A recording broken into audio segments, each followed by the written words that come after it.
Hey guys, I'm Marie Melissa, NLP life-changing coach, and today I'm going to talk to you about how I got into NLP coaching. So it starts off way back when I was 6 or 7, 5 or 6. For as long as I remember, I was a really shy kid, shy person.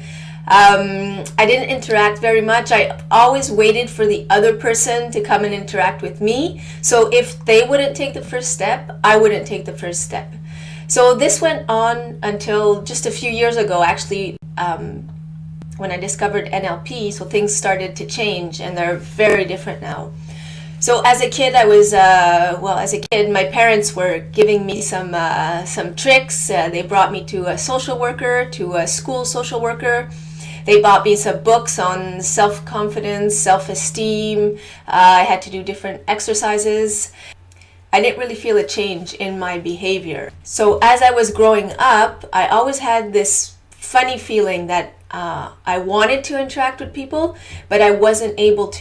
I was saying things in my mind like, people won't like me, I have nothing interesting to say, I'm not smart enough, whatever it was. Things like in the past video I mentioned, so this was going on in my mind. So that little voice, that everybody has that little voice, right? So I had that little voice here saying these things, which prevented me from what I wanted to do most, which was interacting with people, sharing knowledge, receiving knowledge, and then being able to adjust the way that I lived my life in the best way possible.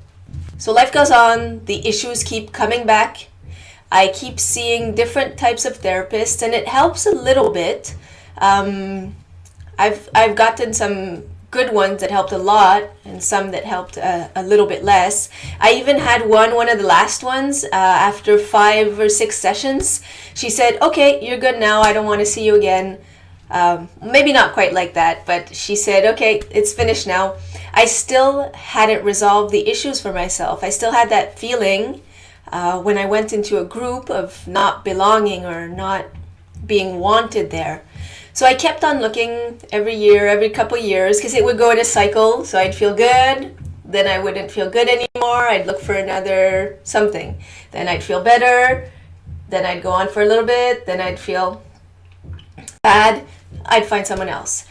And I was having some big challenges in my life at one point, and I started looking for something again that would help me feel better.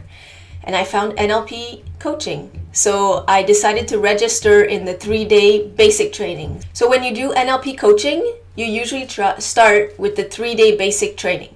And I did that at the CPNL. After just a few hours of the training, I had found the thing that was going to change my life for the better, that was going to help me achieve what I wanted to achieve. And so I registered into the other classes. And since then, I've done the master practitioner. Just before that, the practitioner. After the master practitioner, then the postmaster practitioner. So I was a fully certified coach. I got certified in 2015. After that, I started working a little bit, but it was hard for me to build a clientele and also have enough money to be able to pay rent and all those things that I needed to pay. But I did integrate coaching into everything I did, all of my activities. So at the end of that training, I met Darren Miller, and we both thought we were interesting and we could maybe work together. So we exchanged our coordinates. So I contacted him because I thought it would be interesting for me to work at his school. And we chatted, and I'm working with him since. I've taken all of his training. So I've taken the basic training again, and several times. I've taken the practitioner at least a couple times, master practitioner, and other courses that he gives as well, so that I can get even better at coaching and give more to my clients. So that's how I got into NLP coaching, and it totally changed my life. Now I'm really able to go towards people more. I'm able to do this video that I would never have thought of being able to do before, because I had that voice. Again, like I said in that first video, the voice. No, you can't do it. People won't like you. People won't like the video.